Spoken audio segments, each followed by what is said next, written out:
to teach and give everyone in his own way, in his own character, his own sphere of understanding and endeavor. And really, thank you very much. I would like to sum up what we had here, and I'll do it in a form that we didn't use until now. I would like to share some text with you that you know, Psalms 139, that I think it touches the problems that we encountered here, especially thanks to Carl and to Jim here today, that brought out the importance of understanding that always problems don't arise when you have I don't know if it's called a fight, a war, disagreement, whatever. Anywhere that you take disagreement and hatred that comes from it, it's not that one side has the truth and the other side doesn't have the truth, but everyone has a part of the truth. And then it's very, very bad. You have a problem, and then you solve the problem by moving to the other part, to the other extreme, and you are stuck there, and there you are wrong. In order to see the truth, you have to see the entire picture. And the entire picture is not simple because the bookends of the picture are not always defined. So when we say, don't judge until you hear the whole story, so I know when I told it to my mother, he said, yes, the whole story will take 100 years to live and to tell, maybe 1,000 years to tell. So who has patience to hear the whole story? But we have to tell the whole story to understand there is a whole story there. And I would like to make another point about the whole story, which has to do with what Andrew was talking about, what everyone was talking about. When you remember Joe Jacobson's talking a presentation about the cars, about the voting, about morality issue. So I asked him what was the purpose of this vote. Definitely not to determine moral issues, because you cannot decide on moral issues by popular vote. Even you can hardly make political decisions on popular vote. And this is pretty modern, and I don't know if it was very successful, because some people said brilliant people like Frank here should have 10 votes to 1 vote of mine and half a vote of someone else. But Condorcet, yes, but to have popular vote to judge what's moral in issues that were never debated and not solved, but they were debated, no one ever solved them. No. You don't have black and white answer, and you saw that if you are the driver, you'll say one thing, if you're someone else, you say, so it's meaningless. You don't make decisions like that. And he told me, no, the purpose was, if you remember, just to prevent Google from being sued. So Google has to show that there was a basis to their decision. That's enough. Meaning, and the whole time we heard this idea that big data cannot determine anything. It can make predictions. It cannot tell the why, and definitely cannot tell the whole story, because who determines the story? The human that it's behind the story. Who can decide when the story begins and when the story ends? For example, you have a driver. Let's take the car, and the driver is approaching a stop sign. Should he stop or not? So if you take the legal views, of course, he should stop. But there is no traffic there, and he woke up late, and he's nervous. It's a job interview. If he misses it, he will. That's the whole story. Maybe he should have jumped the stop. He himself would have jumped the stop sign. Now, if we have the car stopping and then deliberating what's happening, and then starting again, maybe it's just a waste of time. Who can tell? So the bookends of the story of Google car is when you approach the stop sign, just make sure that you're at the right stop sign, and then going again. It starts here and ends here, but there is no beginning, and it does not the real beginning and the real end. So, and what do you want? Again, to prevent Google from being accused of violating the traffic laws. So it's a very, okay, very good. So that's what you accomplished. It's not such a big thing, and definitely it's not going to replace God in any way, if these are the limits. However, we know that after we listened to the limitations, and we know that it can process data, but it cannot understand, again, the full story, because you have to decide where the story begins and ends, and the why of the story, which is a totally different thing, because the why actually is decided by the human being. That's much a bigger story, according to his tradition, according to his values, according to covenant that you mentioned. It's much, much wider, and we are not, I think we are farther from having a computer seeing the whole story than from starting life from scratch. Starting life from scratch is visible. I cannot envision a way that a computer could get the whole story and can say the why and can determine the why.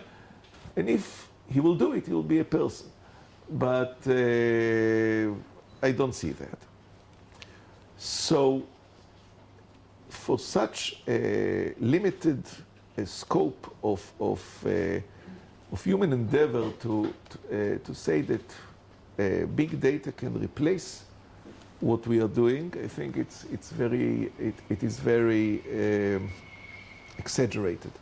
However, I would like to see this chapter in Psalms. I think it's very, very important, and share a piece of Talmud with you.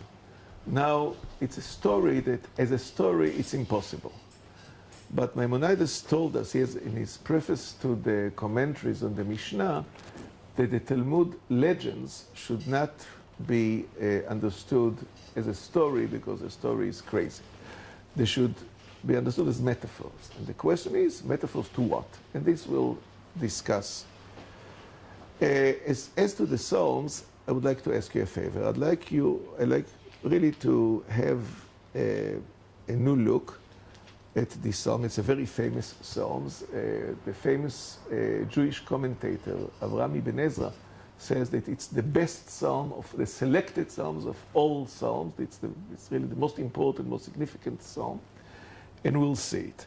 So I will give over here. Here is the Hebrew and the English that Wally was kind enough to prepare for me. And I would like everyone to read the verse in the language of his choice. You can show off Hebrew, or you can read it in English. You have the choice. And everyone will read one verse.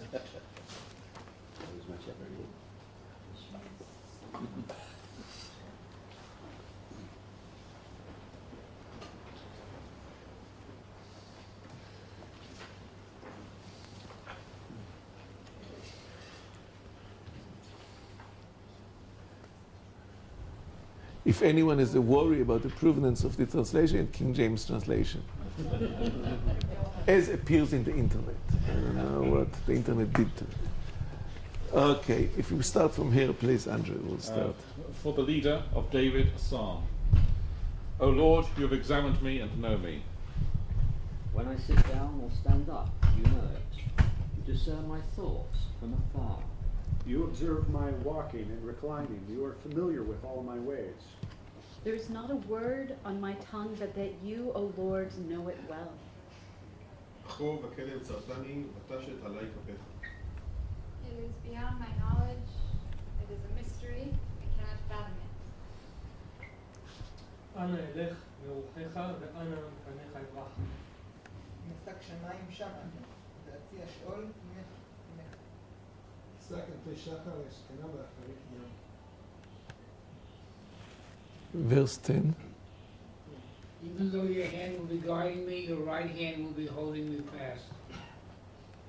If I say, surely darkness will conceal me, night will provide me with cover. Darkness is not for you.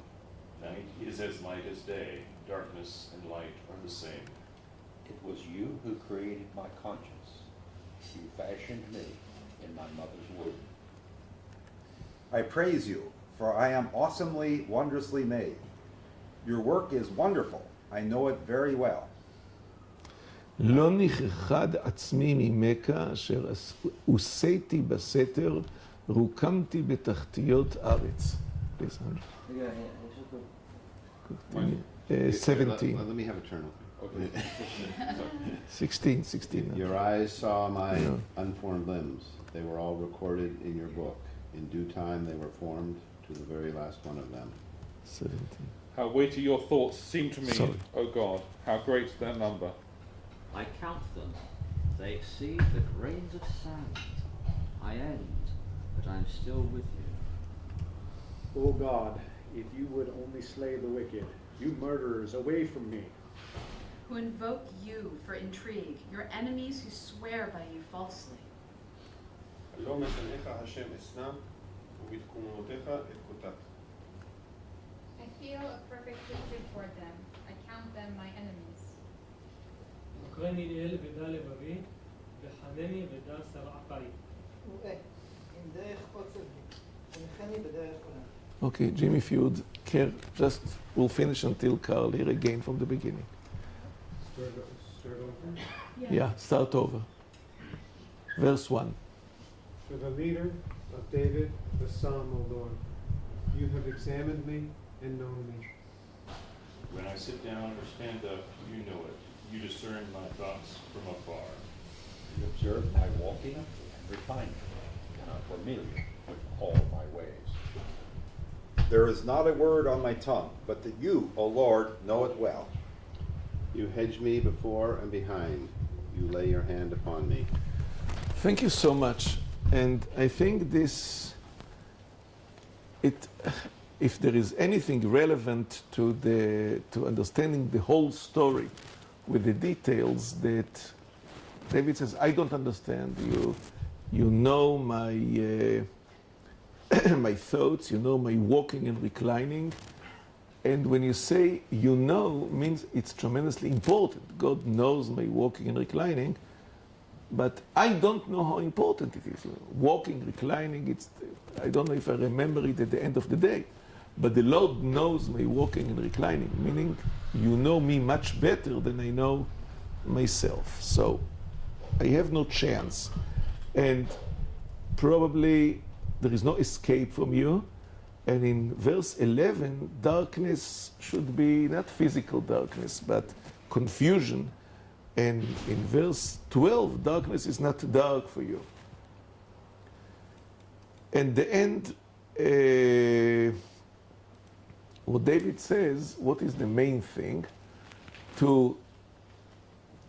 In verse 17,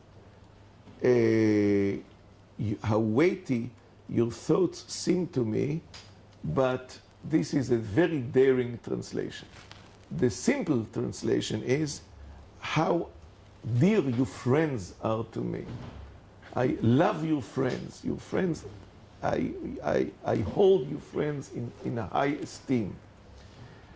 And there are many of your friends, because the translator could not reconcile it with, I count them, they exceed the grain of sand. But what God wants, or the desire of God, are more than sand. And then there is the good people and the bad ones. And I have to hate the bad ones. Meaning, I have to follow you. I don't understand you, but I have to follow you. I have to love the people you love and hate the people you hate. And that's it. This is what I can understand. Okay, now we saw this chapter, and we'll suspend judgment until we see you see this thing for the Talmud. Now the piece from the Talmud is really, as I told you, a story. And the story starts from a pure legal point. When should a person get to, who pays for the worker's time when he starts going from home until he reaches work? And there is a debate in the Talmud, and then it tells a story about workers that get up early in the morning to work. So I'll read it, and we'll read it. We can do the same thing. Everyone should read the paragraph, And it's quite easy because it's with a commentary of that makes it easy to understand. So we'll start. Let everyone read a paragraph. Andrew, will you start? Rabbi Elazar. Yes. Rabbi Elazar, son of Rabbi Shimon, found a certain officer whose responsibility was to arrest thieves. He said to the officer, "How are you able to arrest them? Aren't they likened to beasts, as it is written, you make darkness and it is night in which all the beasts of the forest creep forth?" There are those who say that he said to him a proof from this verse. He lies in wait in a secret place, as a lion in his lair. He lies in wait to catch the poor. He catches the poor when he draws him up in his net. Since the wicked are so devious, perhaps you apprehend the righteous and leave the wicked alone. So you know, according to Roman law, a thief was punished by death. So it's irreversible. So he asked him, "How do you know? How can you catch a person? You have no proof. It's harder to have proof because a thief does not wait to steal until he has witnesses that can verify the theft. He does it deviously, so you never have adequate proof for his guilt." Please. The officer said to him, "But what should I do? It is the king's edict that I must arrest thieves, and I am performing my job to the best of my ability." Rabbi Elazar, son of Rabbi Shimon, said to him, "Come, and I will instruct you how you should do it. At the 4th hour of the day, enter the tavern. When you see someone drinking wine, holding his cup in his hand and dozing, inquire about his background. If he is a Torah scholar and is dozing, assume that he rose early in the morning for his studies. If he is a daytime laborer, assume that he rose early and performed his work. And if his work is at night and no one heard him working, it is possible that this is because he draws copper wires, which is a form of labor that does not produce noise. And if he is none of these, he is a thief, and you should arrest him, as it can be assumed that he was awake the previous night because he was stealing, and that is why he is now dozing off." So when I saw this simple correlation, no proof, nothing to tie the thief with the theft, just the side of a simple correlation. Someone that was up at night must be the thief that you are looking for. Okay, you see, it's dangerous to doze off in breakfast. Please, Jared. This matter of the advice of Rabbi Elazar, son of Rabbi Shimon, was heard in the king's palace. The king's minister said, "Let the reader of the letter be its messenger." Meaning, yes. That is, since Rabbi Elazar, son of Rabbi Shimon, offered this advice, he should be the one to implement it. They brought Rabbi Elazar, son of Rabbi Shimon, to the authorities, who appointed him to the task and proceeded to arrest the thieves. Rabbi Yehoshua ben Korah sent Rabbi Elazar, son of Rabbi Shimon, the following message: "You are vinegar, son of wine. That is, you are wicked in comparison to your father, the righteous Rabbi Shimon, just as vinegar is spoiled wine. Until when will you inform on the nation of our God to be sentenced to execution by a Gentile king's court?" Okay, so he had no proof against the thieves. All he had was a correlation. But this was not enough, of course. Even the Romans did not execute someone for dozing during breakfast. So you need something else. You need some intuition. No proof. He did not have a proof. He needs intuition. Now, I told you the story, Kahneman's story about the officer of the firefighters. This appears in the preface to his book, that in Ontario, a brigade of firefighters entered their home that was on fire, and a few seconds after entering the home, he told everyone to evacuate. And after the last person left the house, just in time, the house collapsed. So his superiors, the superior of the head of the brigade, asked him, "How did you know that the house is going to collapse?" He said, "I had no idea. I just felt it's going to collapse." He said, "No good. we have to draw conclusions from it. How did he know that it's going to collapse? So he was debriefed for a long time, like a few weeks or a couple of weeks, 3 weeks maybe. So afterwards he came with the answer. When I entered the house, I noticed that it was too hot as compared to the fire that I saw. There was not so much fire to justify the temperature. So I concluded that the fire was in the basement. And since the fire was in the basement, it ate up the floor, the wooden floor of the entrance, and the house is going to collapse. But it took him 3 weeks to understand the reason. So, and he never made conscious comparisons between the fire and the apparent fire and the temperature. It was all data that was assembled and was processed unconsciously. So I think the same thing here. It's not enough to dose during your breakfast. It is you need the intuition. He's a thief. So on the basis of intuition, you dare kill people. You give them to the Romans. You're the official. They trust you well. They don't check the facts. There were people that just decided upon the legal issue, and a thief has to be killed. There was no legal problem there. If you say that he is a thief, we accept your word. So he told him, how can you do such a thing? You kill people. You kill your fellow Jews, your fellows, your brothers. You give them to the court. So if you brought them to Jewish court, they will interrogate the witnesses. They will send you away and say you are crazy. You cannot. Intuition is not enough to catch a thief. Data is not enough. The subconscious data that you assembled is not enough. You need proof. You need proof that we can see, that we can weigh. And they told him it's impossible. You cannot do such a thing. So what happened then? If you want to... Rabbi Elazar, son of Rabbi Shimon, sent a message back to him. I am merely eradicating thorns from the vineyard. I am removing the wicked from the Jewish people. Rabbi Yeshua ben Corbet sent back to him, let the owner of the vineyard, i.e. God, come and eradicate his own thorns. It is not your place to do this. The Gemara relates, one day a certain laundryman met Rabbi Elazar, son of Rabbi Shimon, and called him Vinegar, son of wine.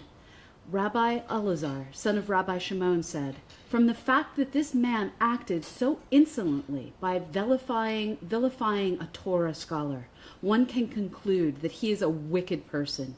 He told the authorities, arrest that man.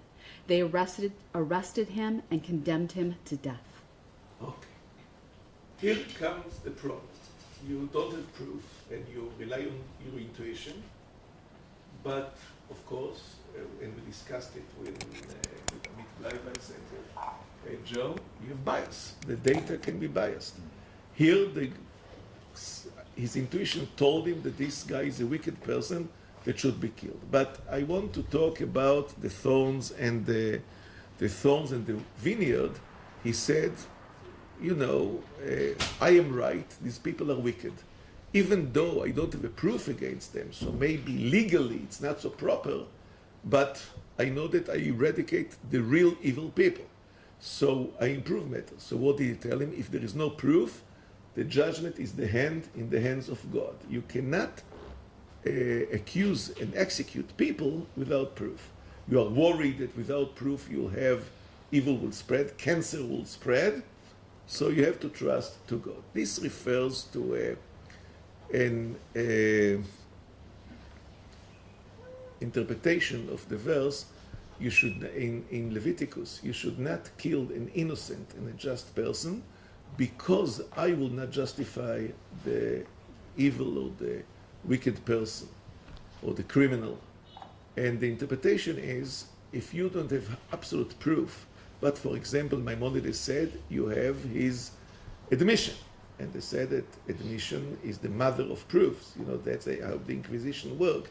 If the admission is the mother of proofs, then you torture a person until he pleads guilty, and then that's the mother of proofs. So Maimonides said, you cannot even trust an admission of guilt, because maybe he's suicidal, maybe he's crazy, maybe he wants to cover for someone else.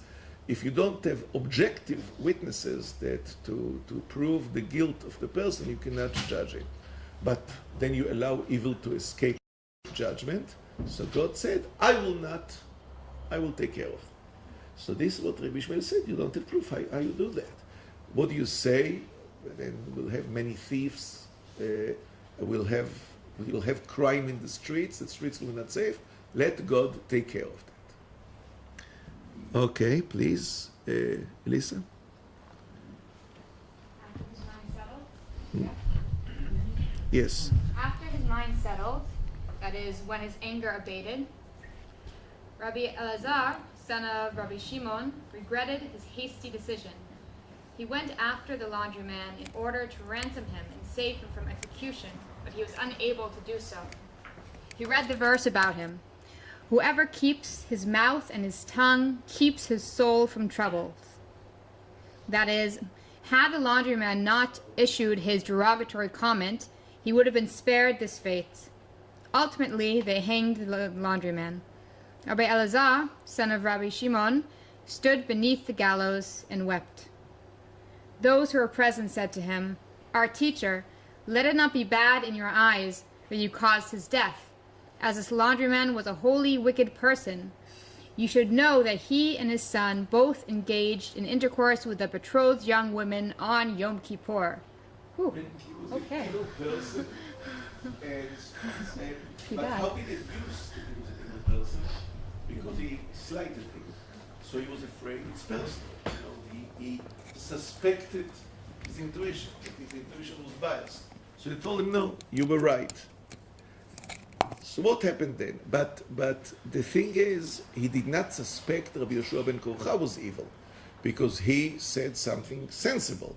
But when the laundryman was the lowest of the jobs, because in a society where women and men worked separately, the laundry was done by women. A laundryman is a man that is with the women on the river.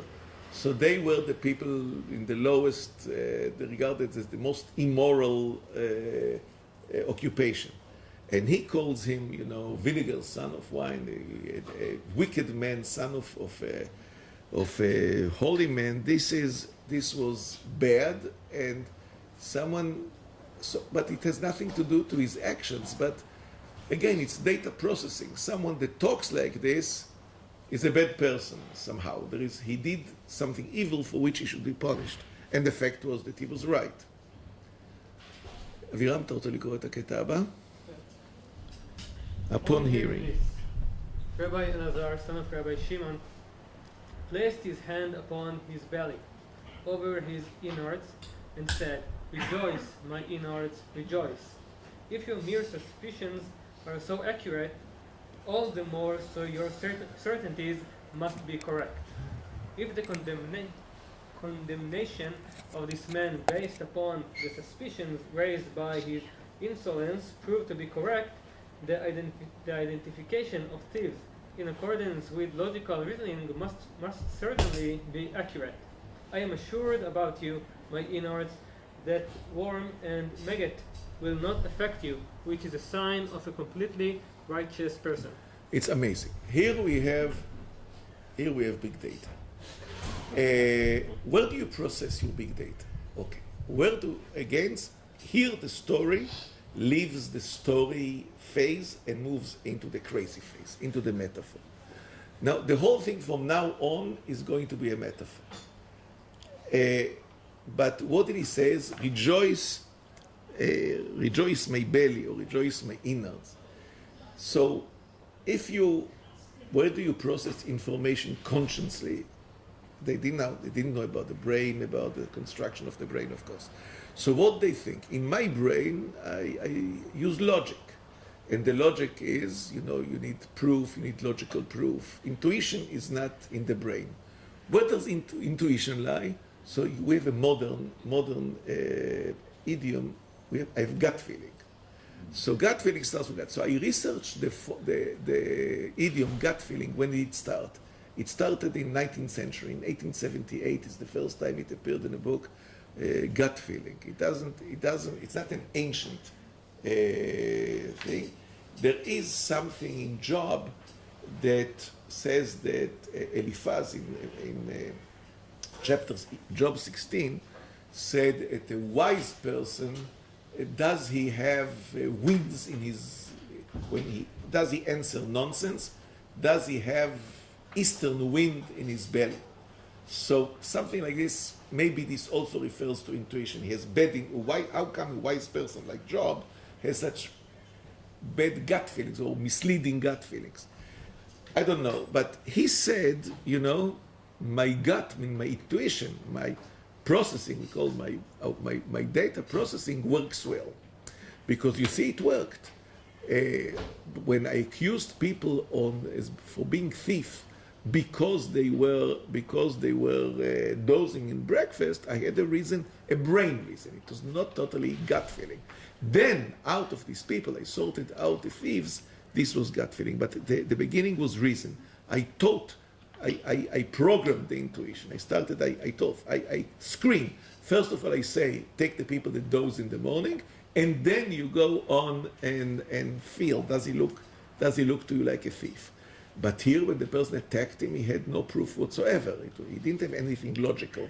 It was whole emotional. He said, I felt that this person must be evil. So since it worked so well, my intuition is perfect. Now he made an experiment to show that his intuition is perfect. And the experiment is rather gross, but it means that you should always worry about a bias. When you have intuition, you can be biased. So how strong and how unbiased is your intuition? So here we find something unbelievable, that the human body rots away, it's eaten by maggots after his death. Why? Because it had to be, this is what he understood. What is the biggest problem? What's the greatest sin? Greatest sin is being an egotist, being, you think, you trust yourself, you think too much of yourself. This is the biggest sin. You should always be under the will of God. But if you think too much of yourself, you sin, and you have to be cleansed, you have to be destroyed. Egotism must be destroyed. So he said, I have no egotism in my gut. My intuition is totally unbiased. Now, how did he prove that? Can I interrupt one question? You made a remarkable comment. I didn't quite catch it. In Catholicism, correct me if I'm wrong here, Andrew, the principal, most deadly sin of the seven deadly sins is the sin of pride. Yes. Because it is a sin by which Satan fell, that you're equal to God. Is there also a Jewish version? Only here. So it's not a deadly sin, it's worse. Because of that, you are eaten by maggots. Death is not so terrible. Death, you lose life and you pass. The thing is, you are destroyed, because pride, if you are proud, you have to disappear. And the best way to disappear is to be eaten up. But it is, in Jewish thought, it is a very serious sin, or maybe the most serious sin, is it? Or is that generally? Sure. But here I'm not talking about an official sin. Is that a sin, as you know, in the book of law? Right. It's sinful. Your entire personality is sin. It's not. And you trust your intuition so much, you must be very proud that you say my intuition is perfect. All right. So Jim, please continue. Nevertheless, his mind was not calm. He decided to test himself. He arranged for people to give him a sedative to drink. And they brought him into the house of marble, where surgeries were performed, and cut open his belly. They removed baskets upon baskets of fat from him, placed them in the hot sun in the summer months of Tammuz and Av, and the fat did not putrefy. In this manner, Rabbi Elazar, son of Rabbi Shimon, received proof that his decisions were correct and that he was a holy, righteous individual. You see, he tested the bias in his system. He didn't doubt that the processing system was good. What did he suspect? Maybe I was biased. So he said, if I will not rot, it shows that I'm not biased. If God makes, it's something, by us miracles, in Jewish tradition, especially of this period of the Talmud, miracles were not something that was outside of nature. It means miracles show what God thinks of you. And it's like a mirror. So what he say, if the fat that he removed from his belly was not rotten, what does it mean? That he is not biased. He doesn't have any egotism in him. It's not egotism that works. So he had tremendous trust of his intuition and no bias. תמיר, אתה רוצה להשתתף? אתה רוצה לקרוא את הבא? The Gemara questions what the proof was. אתה מדלג על הקטע הזה עכשיו. How's the Gemara relates? The red veins, no, just read the third line of this paragraph. Rabbi Eliezer, son of Rabbi Shimon, said, the verses. Rabbi Elazar, son of Rabbi Shimon, read the verses about himself. I have set the Lord always before me. Therefore my heart is glad, and my glory rejoices. My flesh also dwells in safety. And this is amazing. So he says this verse seems very, very egotistic. My glory rejoices. But he says, my flesh dwells in safety. If I'm egotistic, my flesh will not dwell in safety. It will be eaten up.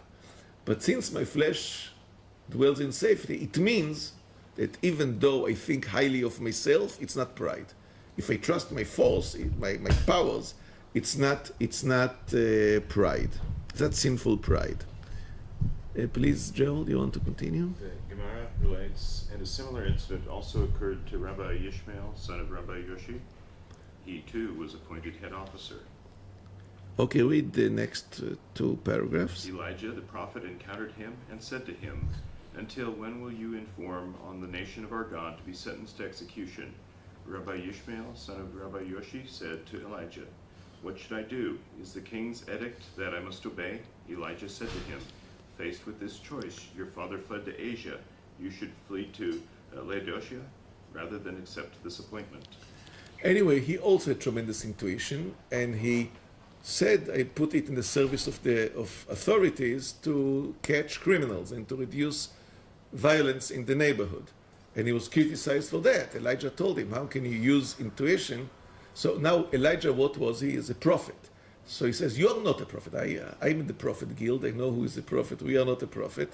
You don't have proof against the people. All you have is intuition. You process data. You cannot do that. So you have to escape. You cannot accept it upon yourself.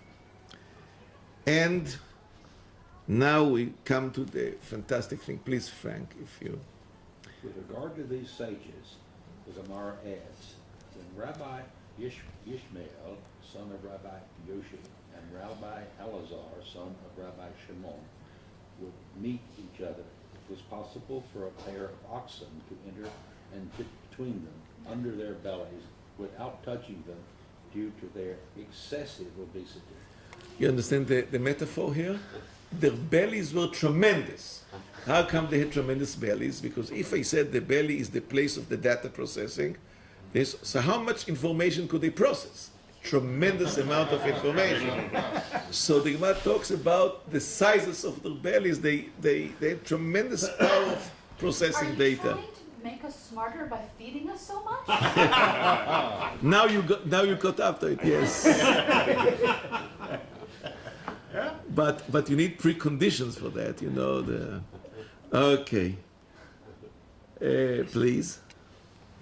Okay, so a certain Roman noblewoman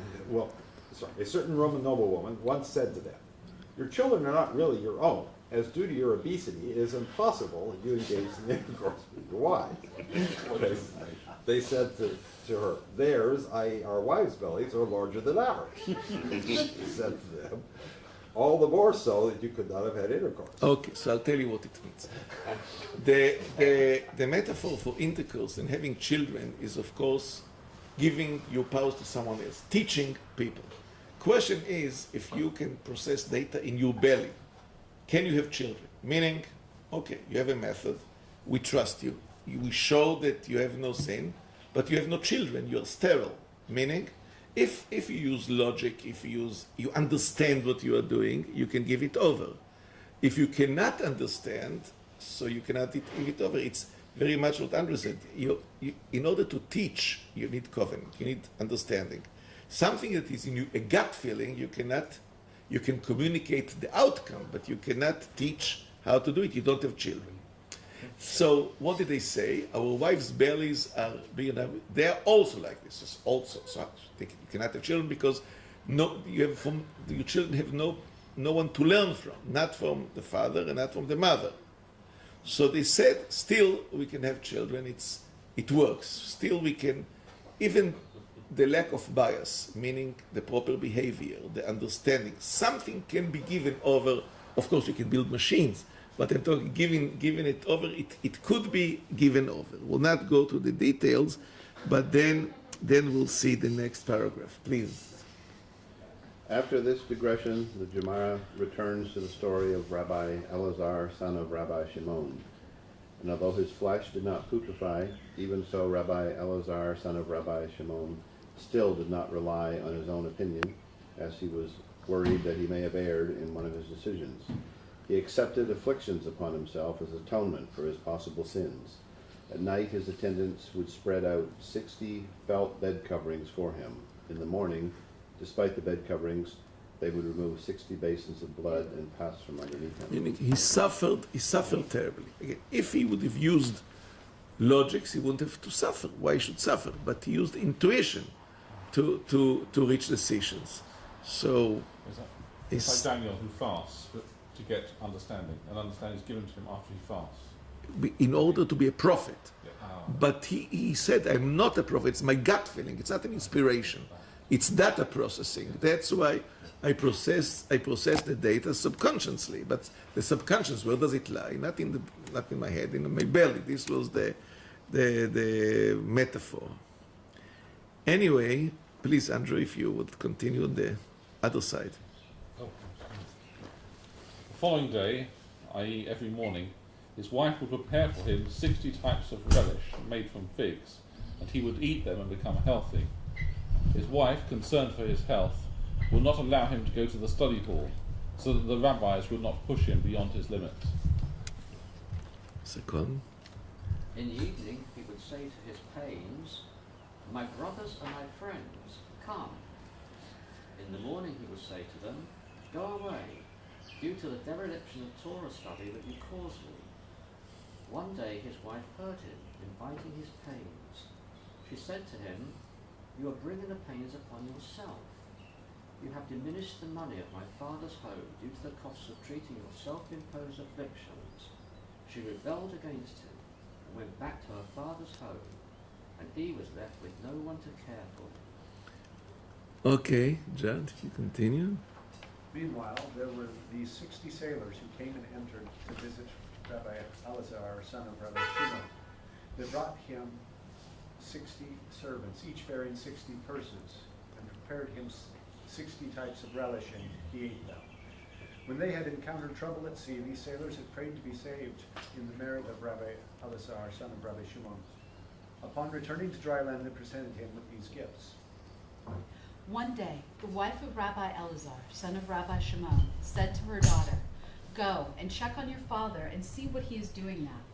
The daughter came to her father, who said to her, "Go and tell your mother that ours is greater than theirs, i.e., my current financial status is greater than that of your father's household." He read the verse about himself. "She is like the merchant ships. She brings her food from afar." As he was unhindered by his wife from going to the study hall, Rabbi Elazar, son of Rabbi Shimon, ate and drank and became healthy and went out to the study hall. רולי, אתה רוצה לקרוא את הקטע הבא?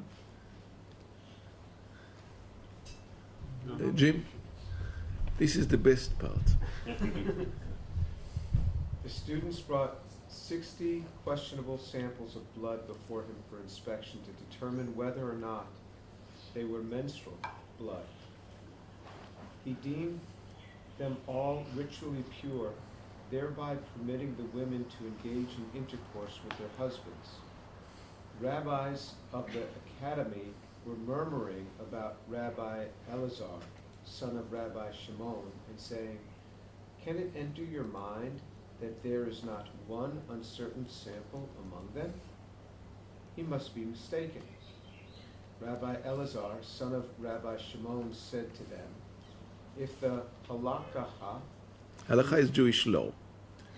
If it's true, is in it accordance. is in accordance with my ruling, that all the children born from these women be males, and if not, let there be one female among them." It turned out that all the children were males, and they all were called Elazar in his name. Okay, again. So statistically, it's impossible that all questions will be okay. And what happened? That his decision was why? Why was that? And here is the thing. He did not, in both cases of testing his intuition, he did not make predictions. What he made determinations of facts after what happened. He says he made decisions about the past, and they worked. But again, they worked because he had tremendous belly, because he had tremendous intuition. But what does that tell us? You have to be totally unbiased.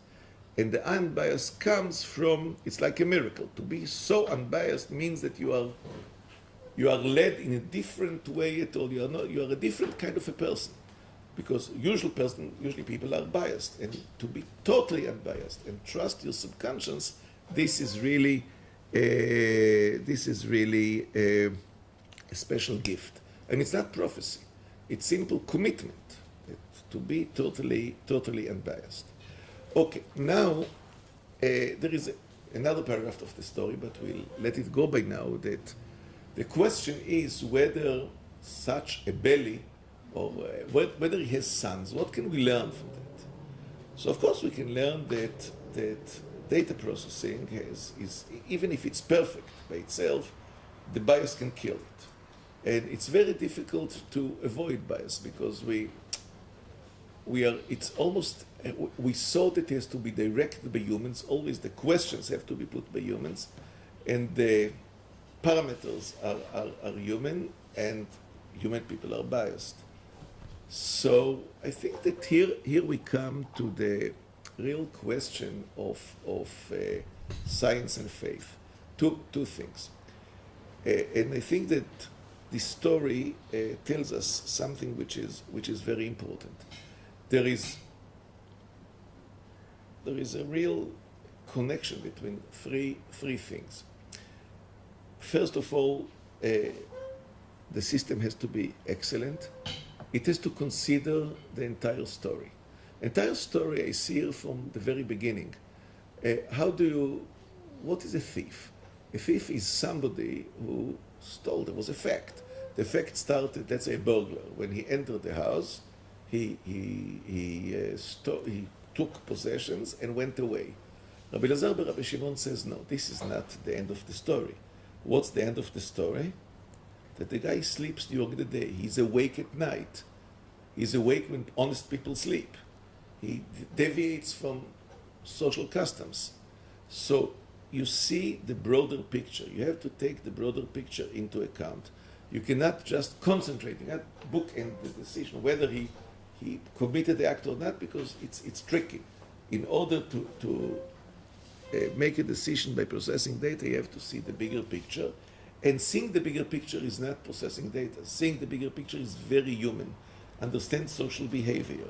You understand what people do. You understand how people behave. And then you could use the data to work. And more than everything is you have to be totally unbiased. Now, I was very impressed with the idea that Andrew presented of covenant, meaning that even something which is as automatic, as immediate, as removed from our understanding as data processing, or and I really think that the belly and the computer have and neural systems that we saw are very much alike because they don't use ideas or values, they just process data. Still there is the human that uses them needs, there is something beyond faith, there is some sort of commitment or covenant with God and understanding the responsibility of what we are doing. So when big data is applied only in order to solve a lawsuit problem from that Google will not be sued, okay, it's limited. There is no problem. But what Garrett spoke about before, about will it replace our judgment? And it's very tempting. You know, it was very tempting for the Roman officer to give over his detective abilities or his detective obligations, give it over to Rabbi Elazar, son of Rabbi Shimon. But he did not know, or the Romans did not know that he was unbiased, they did not know that he was so intuitive, and still they trusted him. And it's very tempting because we are always lazy. It's very tempting to give over reason to someone else, our real reason, our values to somebody else. We say, no, it was decided by the computer, it was decided by big data, it's backed by science. You know, we all say that it is backed somehow by something I don't understand, but it's okay because people say, because the machine says, we accept the answer. And this is a problem. And the two elements that are very, very human, the unbiased in the beginning and the seeing the entire story and taking into account the values, because, you know, there were objections. If you remember, Rabbi Yoshua ben Korcha told Rabbi Elazar ben Shimon, you are very good, but your values are wrong. You should not, even though you are very, I don't doubt your ability. He did not say you kill innocent people. He said it should not be done this way. So it's a matter of value judgment. He said you don't do that. I think all these are things that we have to search, because the thing of big data is not really about science alone. It's about decision making, how we make decisions. And God gave us the power of understanding. We should use the understanding. We should use it to our fullest ability. And we should use our emotions. We should use our sincerity. We should use our commitment. And understanding is all that is way above the ability of a machine. So even if you have the greatest belly in the world that no one can, that a cart drawn by 2 oxen can go underneath it, you still have to be unbiased. And this is you have to be committed to God. This is I think the lesson that we learn. And the question is how this thing can be weighed and how this thing can be applied and what we draw by it. Anyway, we are there to stay. They cannot remove us from the scene. The machines cannot remove us from the scene. The machines are the bellies, but we have to stay on top of the bellies. The bellies can be gigantic, but we have to stay on top of them. We have to take care that they are not, that we did not put errors in them, and it's a responsible job. The more responsible because it's a type of covenant in which we don't control the process itself, because we are not in the process itself. There is an input and output, so we have to be very, very careful about the bias. And I would like to finish with the story of Exodus that Jim said about that Pharaoh. You remember, God hardened the heart of Pharaoh. And I told Jim that the idea was that Pharaoh said something which is very proper. Why should I destroy my legal ownership? I'm a Pharaoh. I decide, I make the laws. Why should I change the law and abolish slavery because some magician is performing tricks? And the thing is that this is exactly what we are stuck. This has to do with the problem you described about the National Academy. It was amazing. It means that I set the rules. And I set the rules in order to, so the first bias is, I don't want to change my rules. I have rules, there is slavery, I have property, I benefit from that. This is what I hold, why should I change my rules? You try to, so Moses' black magic and your articles for them are the same black magic.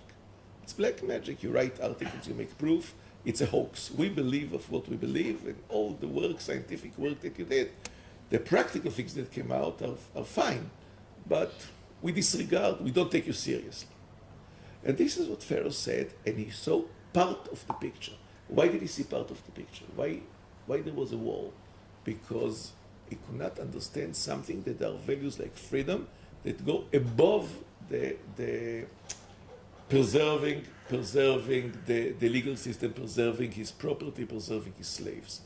The ability to see the entire picture, not to bookend our decisions, whether in evolution or objection to evolution, but see humanity, think about God in general, see the big picture. And I think, Carl, you helped us so much in seeing the big picture, looking at the whole century of strife, from a bird view of a century of strife was really very important. And there is more than that. Maybe we should not bookend the century, we should do much more, and many disciplines and many ideas. We should just be aware that we are not alone. We are aware that we are not, some people object to us, some people think differently, some people have other values, and there are values besides science. Science is a very good thing, but there are other values, and we should respect other people's values. So we don't build a wall between us. Okay, this is the end of my discussion here. If anyone wants to take it with him, take this text with him. But again, we'll go back for 1 second to the Psalms, and I think this is the verse 23, the main verse of the prayer, fantastic prayer, is verse 23. Examine me, O God, and know my mind. Probe me and know my thoughts. This is unbelievable. Our thoughts should be probed and before God, and this is a tremendous challenge. I really want to thank you so much for being here and listening so patiently. It's really amazing, and I learned so much from every one of you, because every one of you really tries to seek the truth in his own area, and he's open to listen to other people, and he's listening to engage in things that are outside his comfort zone and outside his immediate interest, and for that I really thank you very much. And I would like to end by, remember we started by asking every person what he hoped to gain from here, and I would like to hear, this was the beginning, and just if everyone will say a sentence or two about what we gained, about what he gained, what he thinks, and any thought that he has, maybe a new thought that occurred to him during this week, even something that he dreamed of while he was dozing off in one of the lectures, one of the presentations, also acceptable. And I would like to ask you something else, that we should continue to meet, we should continue to exchange ideas and continue to broaden our horizons, because I really think that seeing the whole picture and listening to the entire story is really very, very important. It's a present that God gives us to be able to do so and make generalizations from particular things that a machine cannot do. And the bigger the generalization is, I think the closer we get to God. Here I end, and please, Andrew, you. Well, I said in my talk at the beginning, I was very happy if I was wrong about something, and I was wrong about something. The Galaxy Zoo can be automated by clever foxes, so I was delighted to be wrong, and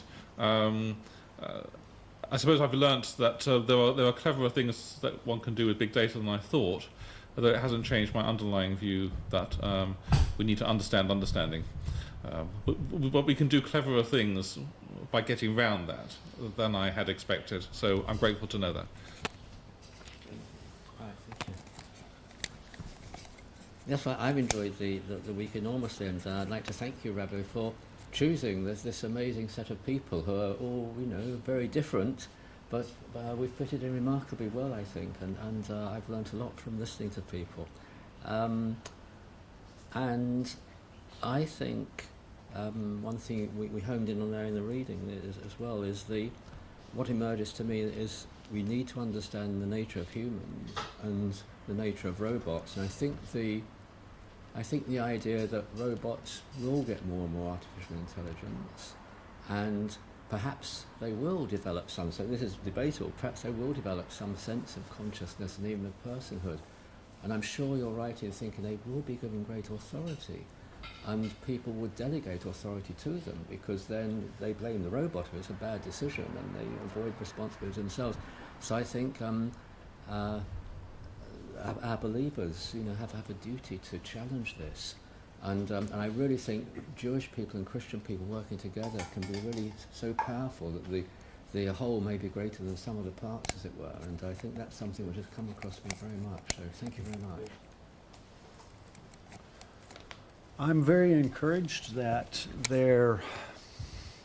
in these really important spaces to find people who are eagerly, in a courageous and humble and curious kind of way, exploring these big questions from a faith perspective, and not being shy about bringing their faith to bear on these topics that are thrown up by science. And that's really encouraging to me, because it doesn't happen as often as it should. And so I'm very encouraged by what you're trying to accomplish here. I learned enough things about big data that I got sufficiently impatient that I'm currently spinning up servers on Amazon Web Services, because I want to use all the cool stuff I learned about deep learning, and I am probably going to make many of my own projects obsolete using the deep learning tools we talked about. And I want to clear the path of the work I'm supposed to be doing to start trying to use the tools I learned here to explore more data mineable things at the edge of science and religion, and see how these different groups do and don't network through social media. And I'm definitely going to be chasing you down to see what we can figure out to do. So I want to play with all the information, all of it.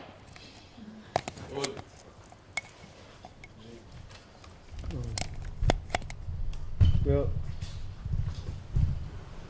I appreciate this group. I see that the people who were invited here all have a commonality of faith expression between us. And the people who invited us have a commonality of faith expression. And I am really moved by the humility among this group to learn from one another. I mean, I came with quite a passionate cry at the end. And rather than to be resisted, I was applauded. And this wouldn't happen in many other settings. Very often, scientists in particular, we have a tendency to dig in our heels. And we have a tendency to not change our reviews of a paper and things like that. But it really gets back to this Proverbs 139, the last verse there. Examine me, O God, and know my mind. Probe me and know my thoughts. This openness that you are in heaven and I am on earth. God is in heaven and we are on earth. And this whole idea in the New Testament, it puts it this way. It says, let a man examine himself, and so let him eat of the bread and drink of the cup. We participate with God as we have an openness to examine ourselves and allow ourselves to be examined. So I appreciate the group that you gathered together. It's quite a unique group.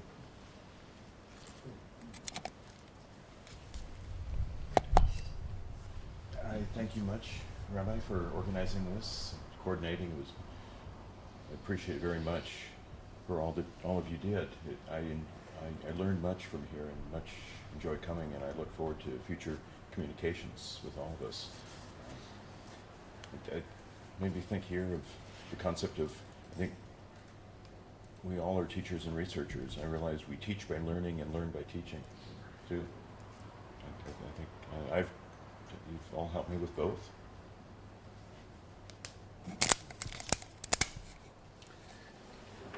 You asked us when we first came here what we had hoped to achieve in this meeting, and I achieved far more than I had hoped.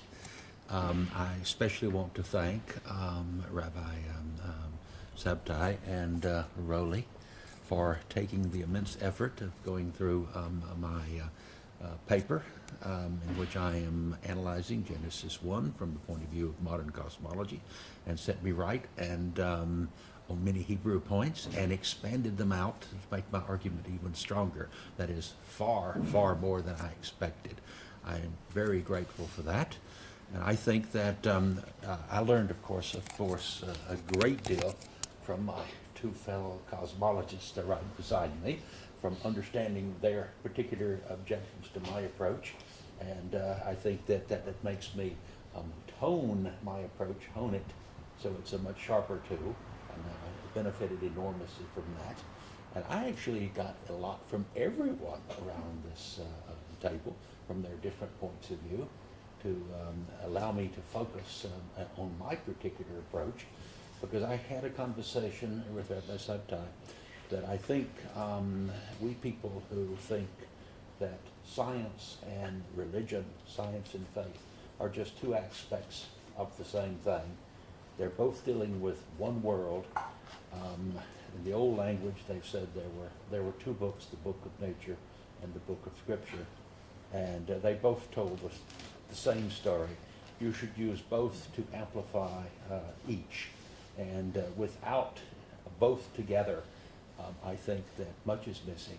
And I'm particularly impressed with Rabbi Shabtai's comment that asking a why question is even more important than asking the how question. They actually reinforce each other, that by asking the why, it's easier to see the how. I think that is a profound insight that I'm grateful to Rabbi Shabtai for emphasizing to me. And what I'm going to do now is go home and think that and I want to, hopefully everyone else will think the same thing, that we need to go on the offensive for the view that science and religion are just the same thing, rather than just react in defense to this, that the Torah is a guide to science, not just that Torah is consistent with science, that you can understand science more deeply by understanding the Torah, and vice versa, of course. But I think we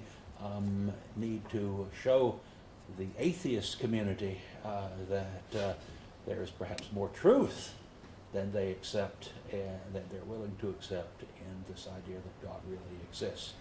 And I think that everyone around here intends to do it in his own way, and I do intend to do the same in mine.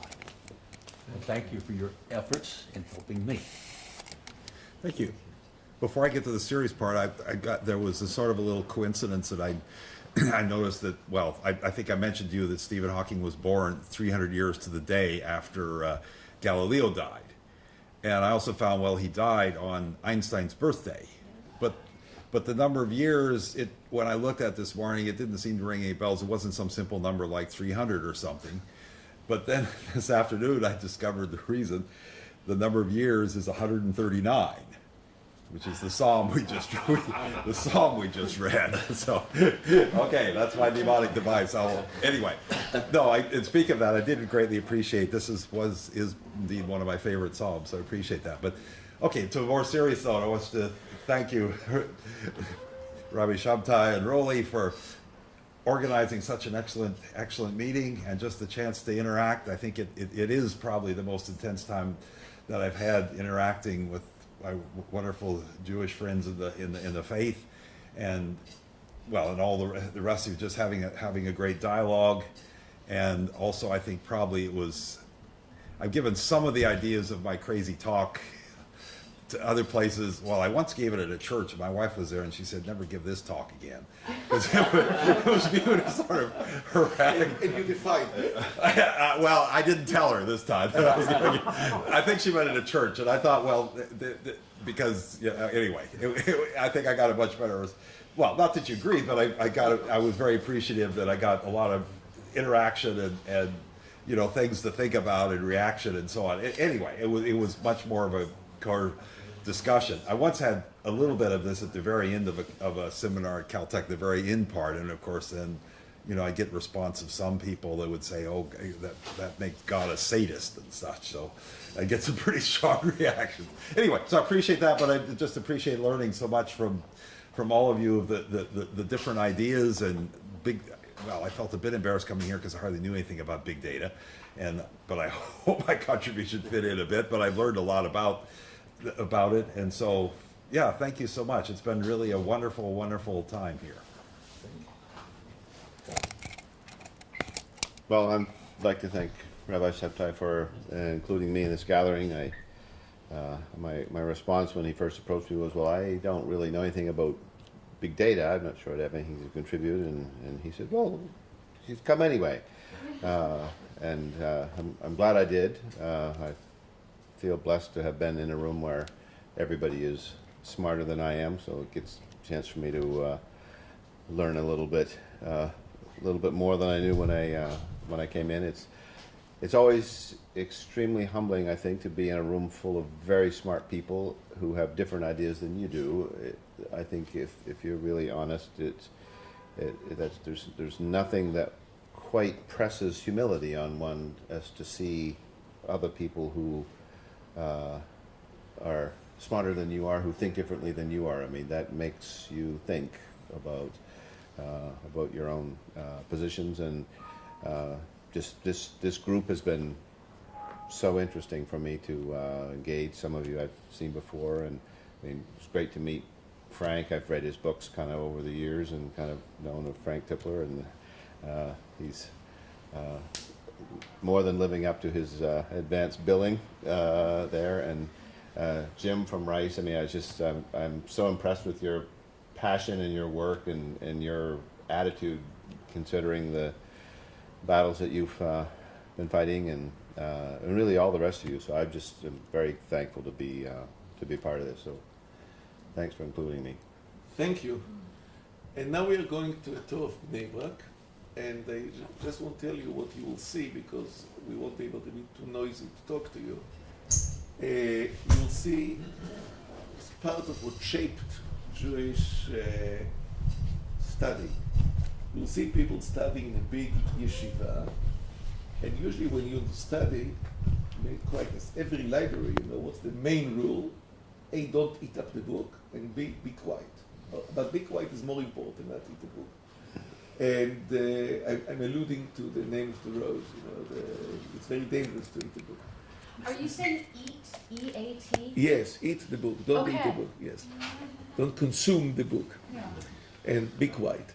Now you'll see people studying, hundreds of people studying, and the noise level is terrible because they all argue with full voice, and since it's very noisy, they have to raise their voice above the noise of the people around you, and it goes on, and this is the way we study. Why? So maybe it's something. I just thought about what Carl said. Maybe when you're surrounded with people smarter than you begin to cry really. So, and what is the reaction if you meet smarter people that are smarter than you, and think differently? You either decide they are not smarter than you really because they think differently. So it's a fact that they just pretend to be smarter than you, but they can't be because they think differently. But acknowledge that they're smarter than you and still think differently, and you hold to your position. Then you start arguing. Then you start then you begin to be nervous, and you cannot be quiet about it. So you'll see this is the way people study. This is the way they do. And the result is very interesting. I don't know any society or any group of students that really study hour after hour methodically in such tremendous noise. And these people say, when they are alone, when they go home for Sabbath they go to the synagogue and they sit and now it's quiet. It's not the same thing. It's not as creative. Okay, this is one. And second, since the day tomorrow is Shabbat Eve, and they started already cooking for the Sabbath, we'll sample how do you understand people. You said about understanding, Eugene said, open our hearts to the people, of religion, of religion that don't like science. We'll open, remember the bellies, we'll open our bellies to the food. And this is what we'll do. We'll eat some of the Sabbath food on Thursday. And that's it. And then each one will go to his way. And I hope that we'll meet. We'll meet in many forms. And if Justin's one of his projects, he has beautiful projects, but I hope you'll all agree to participate in one way or another. And definitely, I would really love if we could talk again, individually, together as a group, but I'm sure we'll have ideas to exchange and learn from each other. Thank you so much. The best now to the bus.